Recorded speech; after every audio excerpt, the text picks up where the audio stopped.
이 화장실이라고 하는 이 공간은요, 우리 인간의 삶에 있어서 굉장히 중요한 공간이라고 저는 생각합니다. 저는 어릴 때 그 화장실을 화장실이라고 하지 않았습니다. 변소라고 했습니다.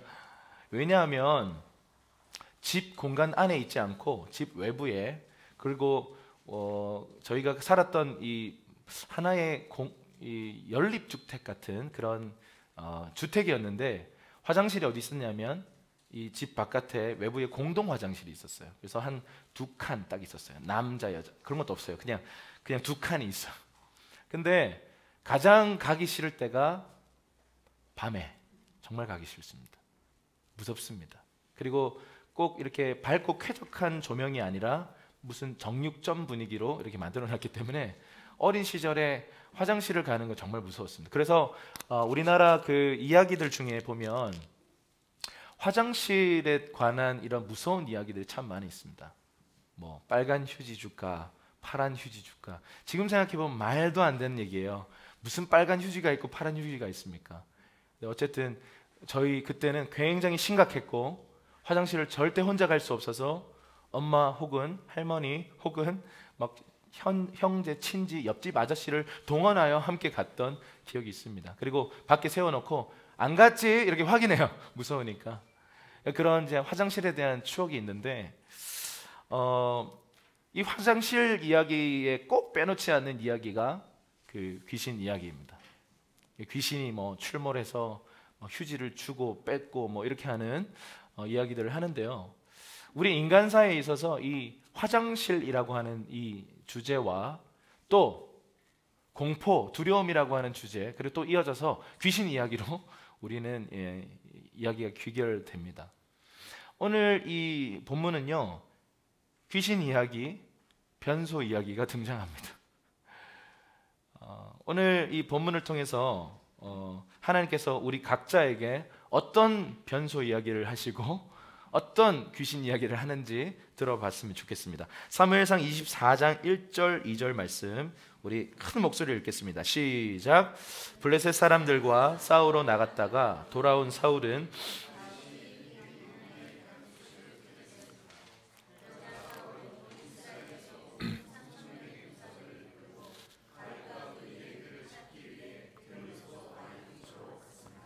아멘.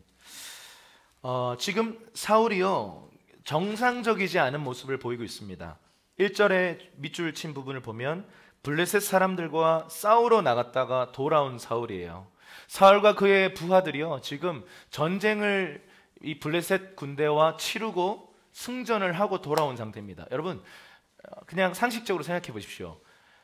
전쟁에서 이기고 돌아온 그 탈진해 있는 병사들을 쉬게 하는 게 맞습니까? 또 다른 전쟁을 향해 가는 게 맞습니까? 쉬는 게 맞죠.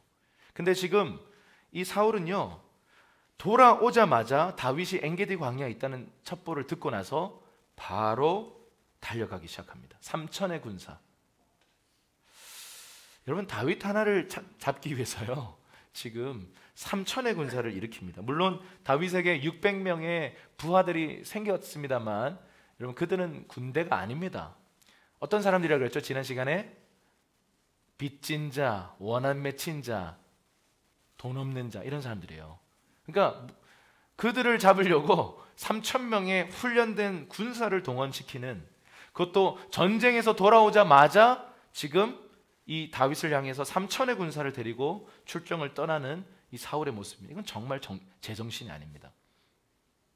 광기 어린 모습입니다. 여러분, 이것은 더 이상 이성이나 논리로 판단하는 것이 불가능한 악한 귀신이 이 사울을 탁 잡은 상태예요.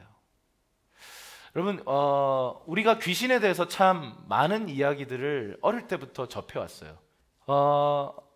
귀신에 대한 우리가 많은 오해를 갖고 있는데, 사실은요, 귀신은 무서운 존재가 아니고, 사실 귀신이 크리스천들을 정말 무서워합니다. 왜냐하면 크리스천이 됐다, 하나님의 자녀가 됐다, 기독교인이 됐다는 말은 뭐냐면요, 이제 그 사람이 그 사람의 주인이 아니라 그 안에 누가 주인이십니까? 예수 그리스도께서 주인이 됐다라는 완전한 신분의 변화가 생긴 사람들이에요. 하나님의 자녀인 것은요, 우리 생각보다 강력한 신분입니다. 믿으십니까? 그런데 우리는요, 오히려 악한 영들이 우리를 공격해오고 엄습해오고 어떤 일들이 터질 때 불안함과 두려움과 공포를 느낍니다. 근데 그걸 보고 악한 영들은, 악한 귀신들은 더 놀래요. 쟤들이 우리를 무서워한다. 쟤들이 자기가 누군지를 모른다. 그러니 마음껏 공격해. 자기들끼리 담합을 해서 우리를 공격하는 거죠. 여러분, 우리는 생각보다 강력한 존재들이에요. 왜냐하면 우리 안에 살아계신 예수 그리스도께서 살아계시기 때문입니다. 아멘. 옆 사람에게 당신은 하나님의 자녀이십니다 한번 얘기해 주시죠. 사울은요, 지금 제 정신이 아니고 이성적으로 판단이 안 되고 쉼없이 악한 영에 시달리면서 막 달려가는 분노의 질주, 광기의 질주를 하고 있어요. 여러분, 악한 영의 이 지배 아래 놓이면 우리는요, 알 수 없는 힘에 의해서 막 달리기 시작합니다. 여러분, 지금 여러분이 가고 있는 방향, 여러분이 어떤 취하고 있는 태도, 이것이 혹시나 악한 영들의 영향력으로 인해 우리가 그 방향으로 가고 그런 말을 하고 그런 태도를 취할 수 있다는 사실을 우리는 알아야 합니다. 그래서 여러분, 이런 말씀이 있죠. 에베소서 5장 18절입니다. 한번 읽어볼게요. 시작. 또한 술에 취하지 마십시오. 잘못하면 방탕에 빠지기 쉽습니다. 오히려 성령으로 충만하게 되십시오. 아멘. 단순히 이거 술 먹지 마세요 라고 하는 말의 이상의 이야기예요. 여러분, 그게 뭐냐면 단순히 술을 먹는 게 아니에요. 술의 지배 아래 놓여버리는 거예요. 여러분, 우리가 어떤 레저나 어떤 우리에게 기쁨을 주는 운동이라든지 우리가 해야 합니다. 우리 정상적인 삶에 영적인 것만, 예를 들어 기도만 하고 산다, 그분은 조금 상담이 필요합니다. 기도만 하고 산다, 물론 참 귀한 일이지만 그 사람은요, 영은 선하고 육은 악하다라고 하는 이원론에 빠져 있을 가능성 100%예요. 기도만 해야 돼, 그냥 영적인 생활만 중요해 라고 말하는 거예요. 아니요, 취미생활 중요합니다. 스트레스를 풀어내는, 필요하면 운동, 게임, 낚시, 스포츠 좋아요, 좋은 거예요. 그런데 어느 날 문득 그거 좋아하는 게 나를 지배하기 시작해서 그 지배 때문에 내가 뭔가를 한다면요, 우리는 지금 하나님의 통치 안에 놓여 있는 게 아니라 그 술의 통치, 게임의 통치, 어떤 우리를 지배하는 영향력 아래 그의 종이 되는 것입니다. 그래서 여러분, 이 말은 뭐냐면 술에 취하지 마십시오. 잘못하면 어떻게 된다고요? 방탕한 생활에 빠지게 된다는 거예요. 술을 먹고 안 먹고가 중요한 건 아니라는 거죠. 초기 선교사님들이 조선의 그 막 방탕한 삶을 보면서요, 결국 한국의 술 문화는 타락 문화다. 그냥 여러분 프랑스나 유럽 가보세요. 저녁 디너 하면서요, 그냥 한 잔 먹어요, 한 잔. 그러니까 취하지도 않아요. 근데 한국은 어떻게 해요? 뭐 5차까지 가는 사람들도 있더라고요. 갈 때까지 가보자. 왜냐하면 억압 문화 속에 자란 그런 한국이라든지 일본이라든지 억압된 문화 속에 앞에서는 착한 척, 앞에서는 거룩한 척 해야 하는 이 아주 억압의 문화 속에 사는 이 나라의 사람들은요, 타락 문화가, 음지 문화가 정말 많이 펼쳐진다 그래요. 여러분, 술에 취하지 마십시오. 잘못하면 방탕에 빠지기 쉽습니다. 그러므로 뭐에 취하라고요? 성령에 취하라고요. 오늘 함께 불렀던 이 찬양이 참 저의 고백이기도 했고 우리 교회의 고백이라는 생각이 들었어요. 성령이여 날 사로잡으사. 이 표현이 참 마음에 들었어요. 사로잡지 않으면 자꾸 나는요, 육체적인 일을 향해 막 끊임없이 달려가요.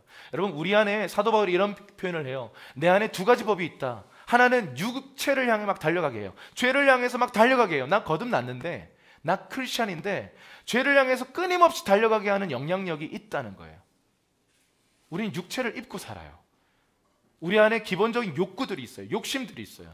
그래서 그 욕심을 향해서 끊임없이 달려가게 만들어요. 그런데 성령님은 영을 향해서, 하나님의 나라를 향해서, 그분의 영광을 향해서 달려가게끔 우리를 끌어가신다는 거예요. 그래서 우리의 결정권, 우리의 마음이 어디를 향해 달려갈 것인가에 대한 결정을 해야 된다는 거죠. 성령이 우리를 사로잡아 주셔서 하나님 나라를 위해 살게 해주십시오. 그분의 영광을 위해 달려가게 해주십시오. 이것이 우리의 기도가 되어야 되는 줄로 믿습니다. 자, 그 다음 이야기로 한번 넘어가 보죠. 3절에서 7절입니다. 혹시 이거는 좀 꺼주실 수 있으면 좀 꺼주세요. 사무엘상 24장 3절에서 7절 우리 함께 읽겠습니다. 시작. 그곳에는 동굴이 하나 있었는데 사울이 용변을 보려고 거기 들어갔습니다. 그 동굴 안쪽에는 다윗과 그의 일행이 숨어 있었습니다. 다윗의 부하들이 말했습니다. 오늘이야말로 여호와께서 내가 내 원수를 내 손에 넘겨주어 내 마음대로 하도록 하리라 하고 말씀하신 그날인가 봅니다. 그러나 다윗은 살그머니 기어가 사울의 겉옷 한 자락을 잘라냈습니다. 다윗은 사울의 옷자락을 잘라낸 것조차도 마음에 걸렸습니다. 다윗은 자기 부하들에게 말했습니다. 내 손을 들어 여호와께서 기름 부어 세우신 내 주인을 치는 일은 여호와께서 금하신 일이다. 그는 여호와께서 기름 부어 세우신 왕이다. 다윗은 이런 말로 자기 부하들을 나무라며 그들이 사울을 공격하는 것을 허락하지 않았습니다. 사울은 동굴을 떠나 자기 길로 갔습니다. 재밌는 장면이 있는데 아주 참 성경에 이런 장면이 나옵니다. 엔게디 광야에 엔게디 굴에 지금 사울과 그 일행들이 숨어 있었는데요. 그 숨어 있는 굴에 지금 사울이 혼자 들어와요. 뭐 하려고? 급한 용무가 있어 왔어요. 뭘까요? 개역 개정에 보니까 발을 가리려고 그랬어요. 발을 가리려고. 여러분, 발을 가리려면 어떻게 해야 돼요? 바지를 내려야 돼요. 뭐 합니까? 많이 먹었거든요. 이빨 먹었거든요. 왕이니까 항상 이빨 먹거든요. 그러니까 처리하기 위해서 들어왔습니다. 저는 처음에 이게 성경에서 이 장면 보면서 정말 웃기기도 하고 드라마틱하기도 하고 하나님이 이런 장면을 이렇게 연출하셨다는 것 생각하니까 너무 웃긴 거예요. 여러분, 지금 이 상황은 어떤 거냐면 완전히 사울이 이 다윗의 이 부대에 완전 포위된 거예요. 혼자 들어와서 지금 아주 집중력 있게 뭔가에 골몰하고 있어요. 그 어떤 번역에 보니까 왕이 앉았더라 이렇게요. 그러니까 큰 거를 이렇게 확 집중력 있게 하고 있어요 지금. 그 시간은 방해받기 싫은 시간이거든요. 그런데 사울도 상상도 못했을 거예요. 지금 다윗 일행이 여기 있을 거라고는 상상도 못했을 거예요. 근데 지금 이 개인적 급한 용무를 보고 있는데 지금 한 부대원들이 보고 있어요. 생각해 보십시오. 우연이 아니라 이게 바로 하나님의 섭리라는 겁니다. 여러분, 하나님께서 어떤 장소에서 이렇게 만나게 하신 것은요 절대 우연이 아닙니다. 많은 사람들이 예전에 제가 이렇게 얘기하는 친구들을 봤어요. 좀 개인적인 내면의 상처가 많고 자기 자신에 대해서 좀 무가치하게 여기는 그 낮은 자존감에 시달리는 그런 청년들이었어요. 나는 여기에 필요 없는 존재인 것 같아요. 나는 하나님께서 이 공동체에 나를 왜 보내신지 모르겠어요. 나는 아닌가 봐요. 이런 상담을 하는 친구들이 꽤 있었어요. 근데 여러분, 그 말은 틀린 말입니다. 100% 사탄이 그 사람 속에 그 사람을 하나님의 가까이 나가는 것들을 방해하기 위해서 심어놓은 거짓말들입니다.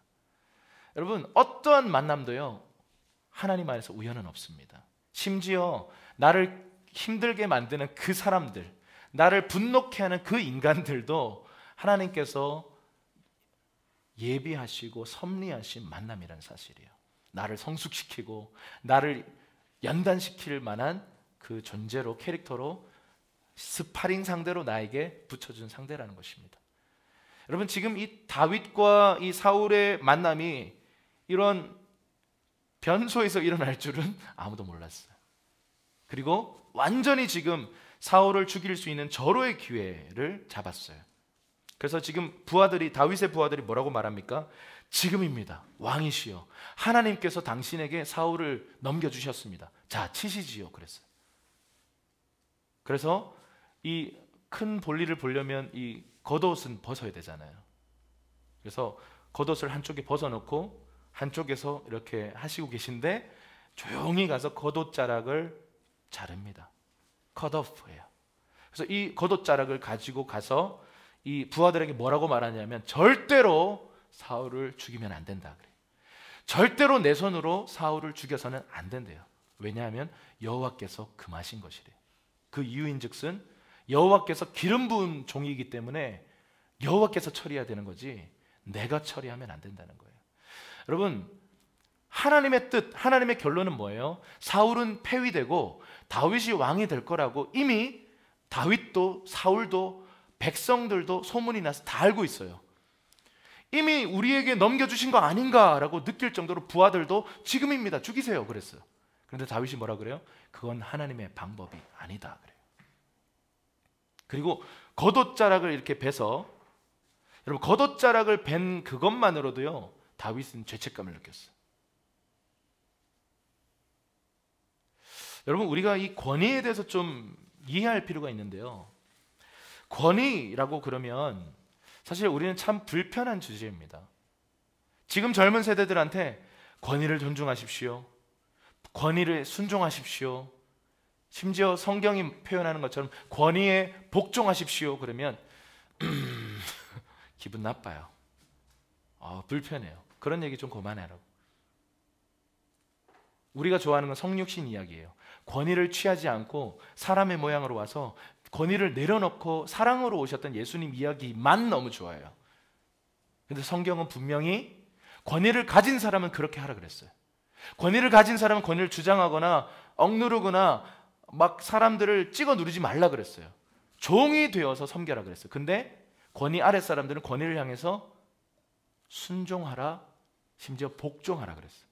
순종은요 행위를 하는 거예요. 복종은 마음까지도 굴복하는 거예요.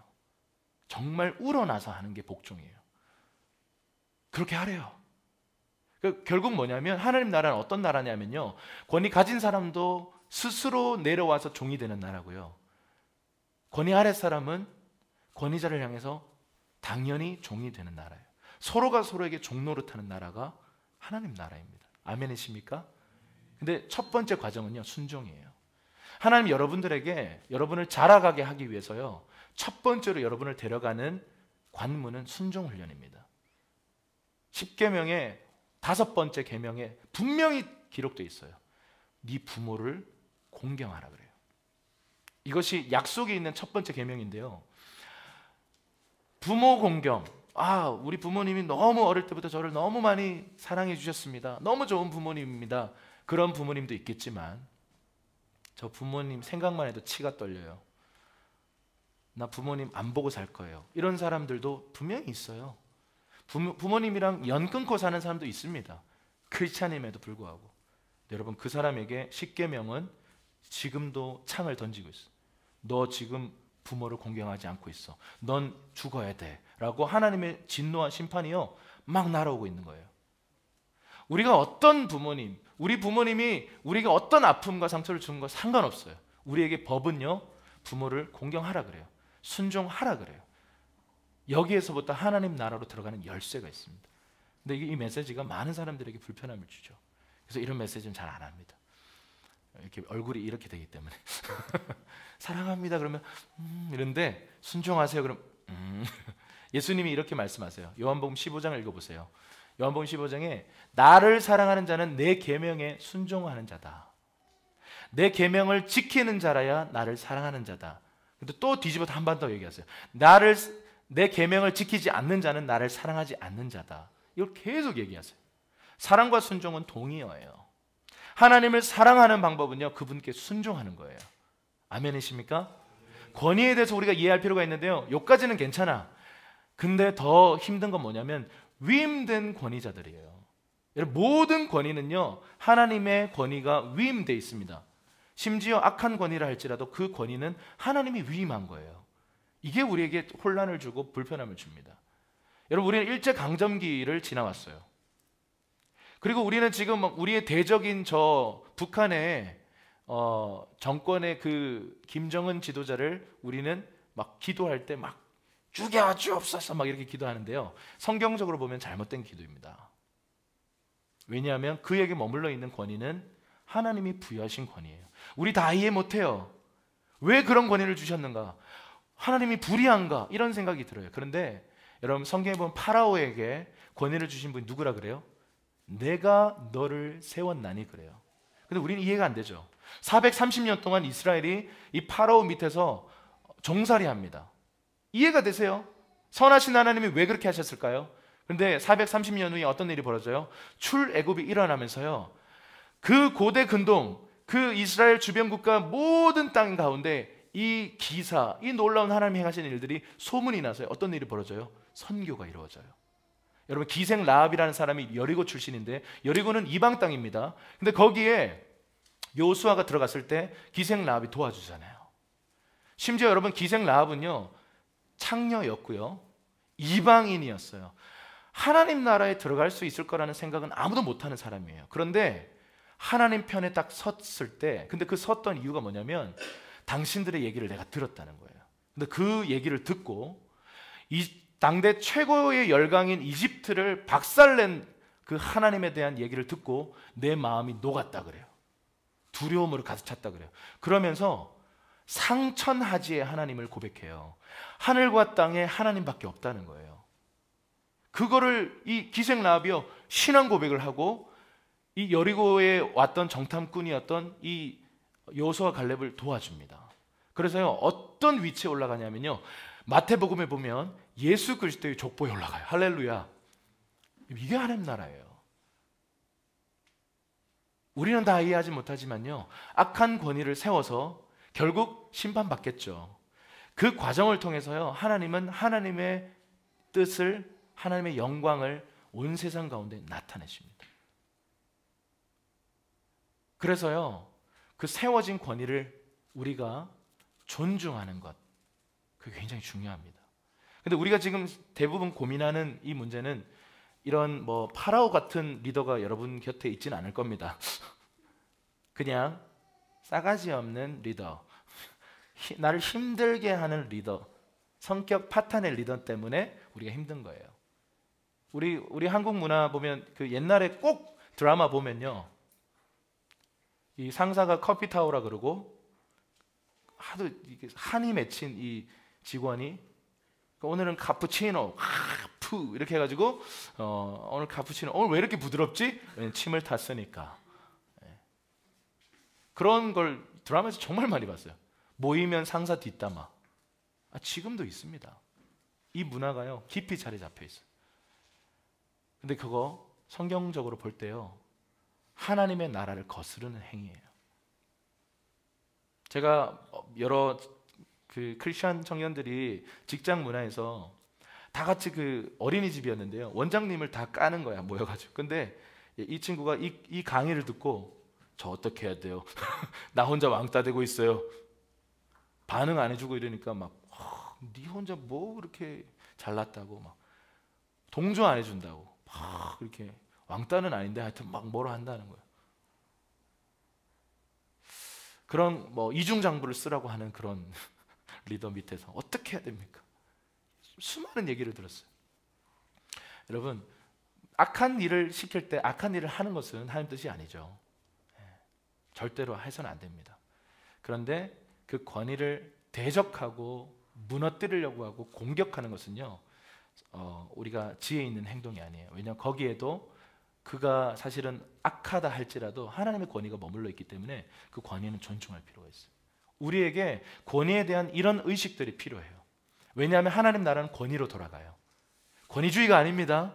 건강한 권위로 돌아가는데요, 권위는 질서와 항상 이렇게 붙어요. 그래서 권위와 질서가 세워지는 곳이 바로 하나님 나라인 줄 믿습니다. 아버지는 아버지로 존중해 드리는 거예요. 사장님을 사장님으로 아무리 부드럽고 착한 분이라 할지라도요 존중해 드려야 합니다. 우리는 그런 경향이 있어요. 좀 만만해 보이면 밟고 올라갑니다. 근데 그분의 리더라면 조금 존중해 드릴 필요가 있어요. 그래야 하나님의 나라가 임해요. 만약에 우리 아버지가 너무 부드럽고 막 착하시고 그래서 늘 이렇게 자녀들에게 친구처럼 다가온다 할지라도요 함부로 대하면 안 돼요. 물론 친근하게 지낼 수 있겠지만 아버지다. 우리 가정의 가장이시다. 여러분, 이런 인식들이 우리 다음 세대에게 있을 때요, 그 가정에 회복이 있어요. 아멘이십니까? 남편과 아내 마찬가지입니다. 여기 부부들이 계신데 불편할지 모르겠지만 아내들이요, 남편에게 순종하십시오. 이것이 하나님이 정하신 질서예요. 막 좋아하지 마시고요. 근데 남편들은 더 높은 부르심이 있어요. 아내를 위해 죽으래요. 죽도록 사랑하래요. 그러니까 죽음을 불사하고 자기를 내어줄 만큼 사랑하라고 얘기합니다. 뭐가 더 어려울까요? 저희 부부싸움 할 때 이렇게 싸웁니다. 당신이 먼저 사랑해, 당신이 먼저 순종해, 이렇게 싸웁니다. 할렐루야. 둘 다 자아가 펄펄 살아나는 거죠. 서로가 죽을 때 순종이 되고 사랑이 되는 것입니다. 근데 역할을 보세요. 하나님께서 남편을 가정의 머리로 세웠다 그래요. 마음에 안 들어도 세웠답니다. 그 권위는 누가 위임했다고요? 하나님이 위임했어요. 오늘날 조금 더 불편한 얘기 할게요. 남자들이 남자답지 못해요. 왠지 아세요? 우리가 건강한 남자가 뭔지를 보면서 크지를 못했어요. 건강한 모델링을 못 봤어요. 그러니까 남자들이 유약해요. 그래서 이 권위를 딱 건강하게 취하질 못해. 그러니까 무슨 현상이 벌어져요? 아내들이 기가 세져가지고 매 맞는 남편 뭐 이런 거 있잖아요. 욕먹는 남편 이런 게 나와요. 여러분, 이거 잘못된 현상입니다. 하나님 바꾸셔야 돼요. 여러분, 저는 조이 도슨이라고 하는 세계적인 이 중보기도 사역자, 이분이 남편분보다 아내가 전 세계적으로 유명하잖아요. 근데 항상 남편의 권위 안에서 사역해요. 남편도 사역자신데 잘 몰라요, 사람들이. 근데 조이 도슨은 전 세계가 알아요.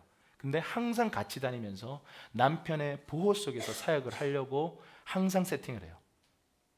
남편의 축복 속에서, 남편의 어떤 지지 속에서 남편에게 상의하고 허락을 받고 사역을 결정하더라고요. 이게 뭐냐면 하나님이 정하신 질서를 따르는 삶이에요. 이거 절대로 남자가 우월하다 이거 아닙니다. 요즘 제가 봐도 우월하지 않습니다. 근데 하나님이 정하신 질서가, 권위가 하나님 그러하다 하면 그건 예스인 거예요. 아멘이십니까? 그리고 바보 온달, 점점 이제 우리 내가 남자니까 이런 얘기를 하는 거예요. 바보 온달 이야기를 통해서 정말 우리는 알 수 있는 건 뭐냐면, 정말 지혜로운 여성이요, 멋진 장군 남자를 만들어요. 바보 온달 했죠. 나 바보다 이건데 정말 현숙한 여인이 그를 잘 섬기고 잘 세우니까 한 나라를 세우는 장군이 되잖아요. 동네 바보였는데. 그 말은요, 굉장히 성경적 가치관과 일맥상통하는 말이에요. 여자의 영향력은 정말 강력합니다. 에덴 동산에서 여자가 사실은 그 선악과를 여자가 땄죠. 그리고 자기가 먹었어요. 그리고 남편을 줬을 때 남편은 어떻게 해요? 허허 이러면서 받아 먹어요. 이게 남자예요. 생각이 없어요. 남자들은요, 생각이 없어요. 그냥 이빨 먹여주면 허허 행복해하고 잠 잘 자고 이러면 그냥 그런 인간들이에요. 근데 여자들은요, 생각도 많고 이게 지혜롭게 발휘되면 좋은데 잘못 발휘되면 사실은 굉장히 어려워지는 거예요. 그래서 여러분, 여자의 영향력이 굉장히 큽니다. 여자가 남자에게 선악과를 줘서 남자는 허허 이러면서 받아먹은 거예요. 근데 만약에 선악과가 아니라 하나님의 마음, 하나님이 정하신 질서들을 흘려보낸다면 어떤 일이 벌어질까요? 그렇게 지금 이 권위에 대해서 이 다윗이 하나님의 뜻은, 하나님의 방법은 내가 직접 심판하는 게 아니다라고 말합니다. 그리고 옷자락만 뱄어요. 여러분, 이게 뭘 상징하냐면 하나님이 다윗에게 사울의 목숨을 넘겨주셨다는 걸 상징해요. 다시 말해서 옷자락만 벤 건데 사실은 사울을 벤 것과 마찬가지예요. 마음만 먹으면 사울을 죽일 수 있었어요. 그런데 죽이지 않은 거죠. 여러분, 하나님의 주권과 섭리에 나를 내던질 수 있는 것, 이게 지금 다윗이 보여주는 모습이에요. 다시 말해서 하나님을 기다리고 있어요. 하나님의 때, 하나님의 방법을 기다리는 다윗의 모습입니다. 여러분 결론은 이미 났어요. 사울은 폐위됐고 다윗이 왕이 될 거야. 하나님 말씀하셨어요. 그런데 조급한 마음으로 내가 막 마음이 앞서가지고 막 취해버리세요. 그러면 하나님의 방법이 아니면 하나님 주실 수가 없는 거예요. 하나님이 또 다루셔야 되는 거죠. 또 다른 깊은 광야로 가야 되는 거예요. 그런데 다윗이 한번 많이 힘들어 봤거든요. 광야에서 정말 힘들어 봤거든요. 그러니까 정말 주님의 길로만 행하고 싶습니다. 주님 나를 치셔서라도 하나님의 길을 깨닫게 해주십시오. 저는 이런 기도를 몇 년 전에 3번 했습니다. 하나님 나를 코너로 모셔서라도 바른 길 걷게 해주십시오. 이 기도를요 제가 제정신이 아니한 것 같은데 그 기도를 3번 했는데 하나님이 강하게 응답하사 제 인생이 정말 힘들었어요. 정말 힘든 시간이 있었어요. 여러분 지금 다윗이 뭘 보여주냐면요, 우리 안에 하나님의 뜻을 안다라고 할 때 또 하나 주의해야 되는 건 뭐냐면 하나님의 때가 언젠가, 하나님의 방법이 언제인가를 분별하라는 거예요. 그리고 네가 하려고 하지 말라는 거예요. 끝까지요. 하나님이 완전히 주실 때까지 기다리라는 거예요. 네가 사울을 죽이지 말라는 거죠.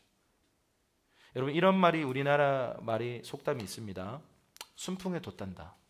근데 하나님의 나라는요 아주 위험한 거예요. 그 말이 일이 막 열려요. 내가 뭐 이렇게 일이 술술 잘 풀려요. 막 순풍이 불어요. 그렇다고 노져라. 이건 하나님의 뜻이 아닐 수 있습니다. 순풍이 분다고 해서 가야 해. 이거는 하나님의 뜻이 아닐 수 있다는 거죠. 오히려요 모든 일이 술술 풀려나갈 때 하나님의 뜻이 더 안 보여요. 더 안 보입니다. 그래서 이런 질문을 여러분께 드리고 싶습니다. 좀 이따가 나누는 시간에 나누면 좋겠는데요. 당신의 분별의 기준은 무엇입니까? 상황인가? 말씀인가? 네, 넘어가겠습니다. 사무엘상 24장 8절에서 11절입니다. 우리 함께 큰 목소리로 읽겠습니다. 시작. 그러자 다윗은 동굴에서 나와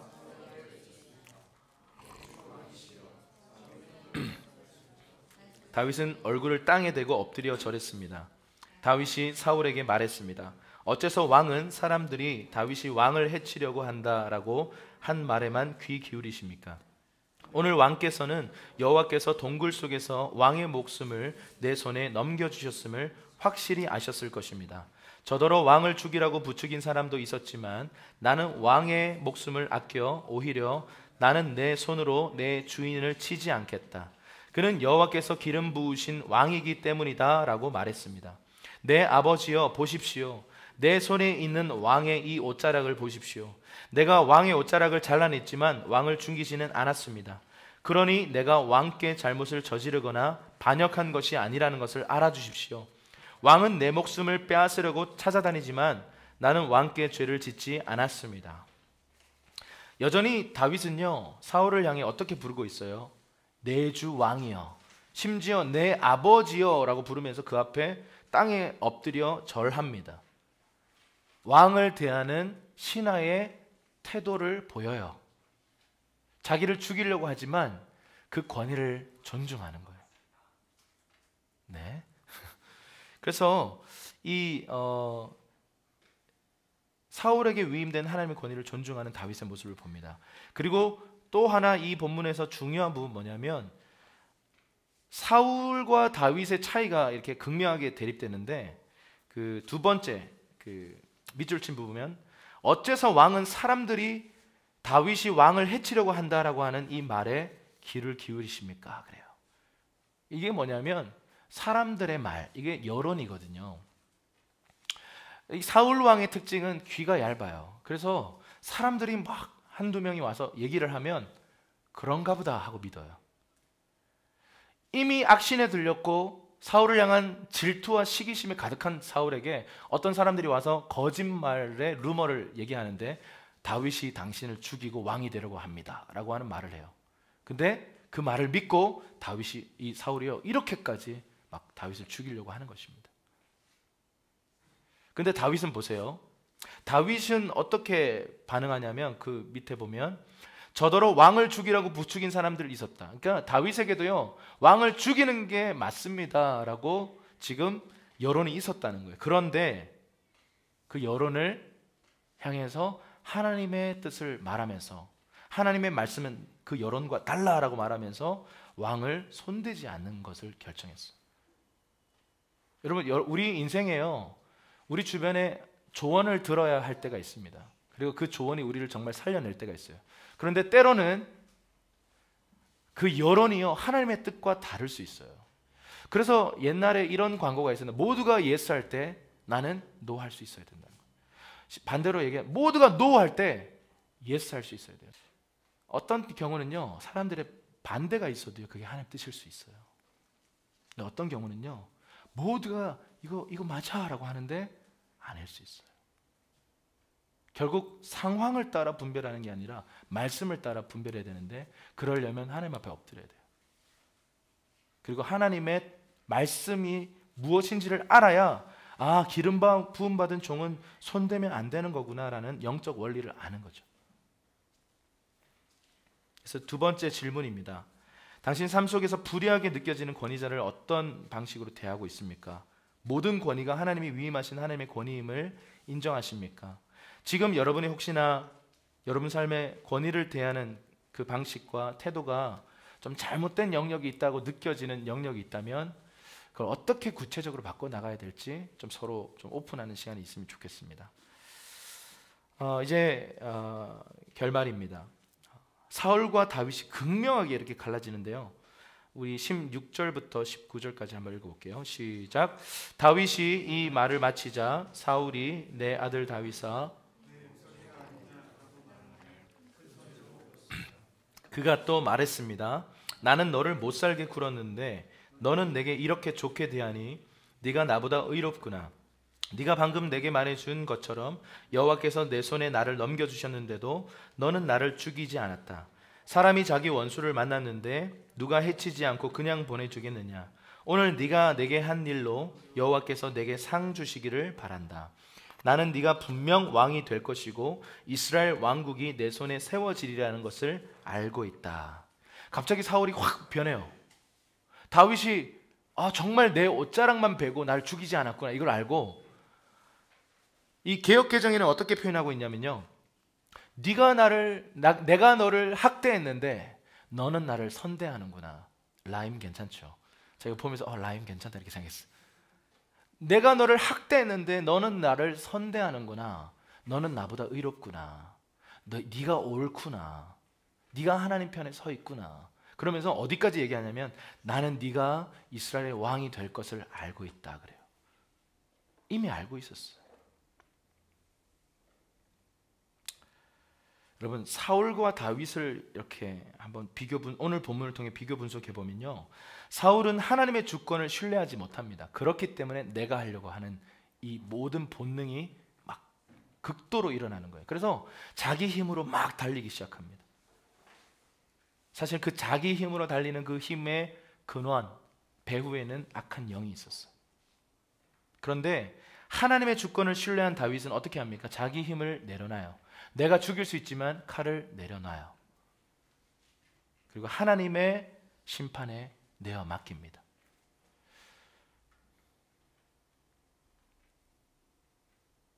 그리고 사울의 모습은요, 여론에 지나치게 민감하게 반응합니다. 인기에 굉장히 예민했어요.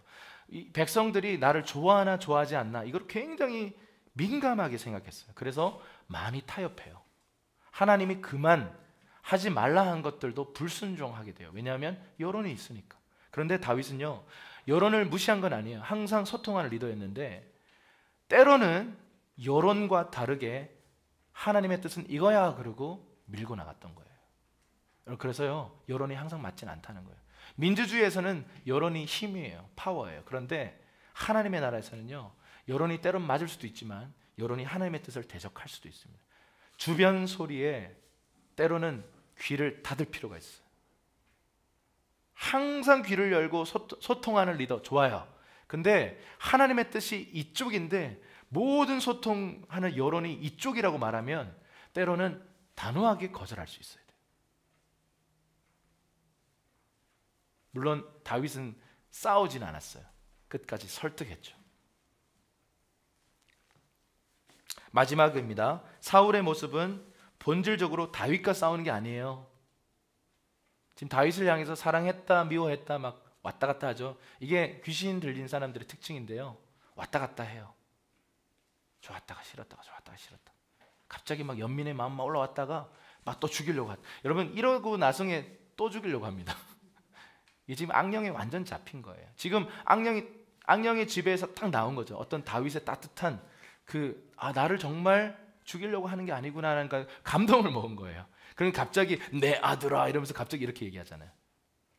사실은 본질적으로 이 사울은 다윗과 싸우는 게 아니라 하나님과 싸우는 거예요. 하나님을 향해서 지금 대적하는 거예요. 하나님을 향한 분노가 있는 거예요. 근데 그 하나님 편에 서 있는 저 다윗도 불편한 거죠. 그러니까 막 죽이려고 하는 거죠.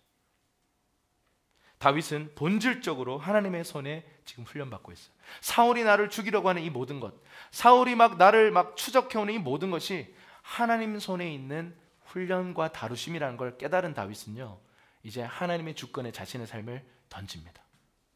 내가 막 하려고 하지 않아요. 로마서 12장 21절에 이런 말씀이 있습니다. 우리 그 밑에 함께 읽겠습니다. 시작.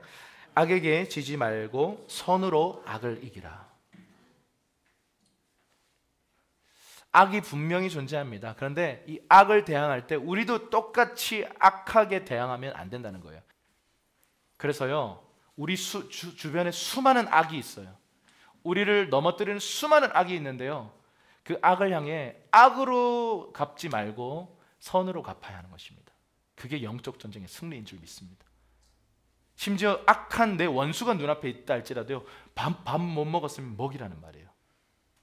이건 뭐냐면 그 원수가 당할 심판을요, 그 머리 위에 쌓는 행위라고 했어요. 우리는 그냥 선을 베풀면 돼요. 선한 데만 지혜로우면 돼요. 악한 데는 미련할 정도로 그냥 뒤돌아서고 나 바보다 그러고요.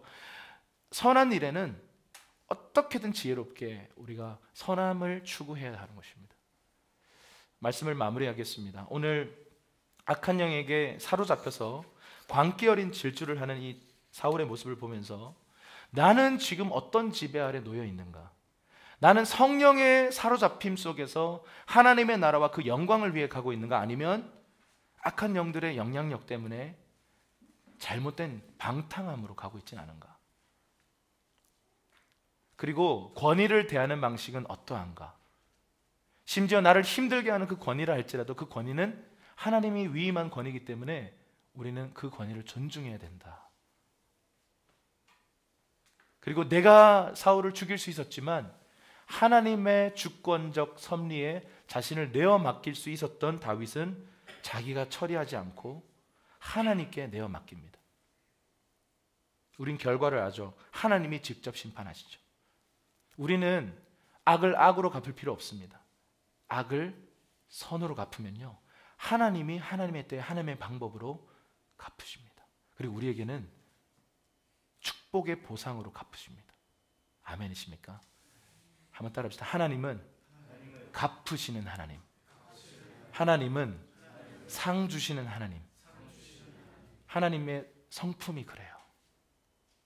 악인들에게는 악한 것으로 보응하시고요, 의인들에게는, 복이 있는 사람들에게는 좋은 것들로 보응하시는 하나님이십니다.